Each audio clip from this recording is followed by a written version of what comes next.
Jadi biasa kalau buat masking kayak gini nih, ini kok udah beresin warna nih. Dan sini gue pakai gue masking kan. Biasanya sih gue pakai stiker kayak gini. Cuma biasanya kayak ini tuh stiker tuh kayak gacal gitu tuh nggak. Kalau tipis pas lo masking lalu melepas bisa kerobek. Dan itu PR banget ngelepasinnya. Jadi buat saat ini gue mau coba cara baru.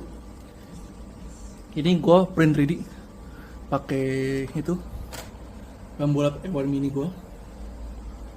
Jadinya kayak semacam template itu, jadi gue tinggal tempel sini tuh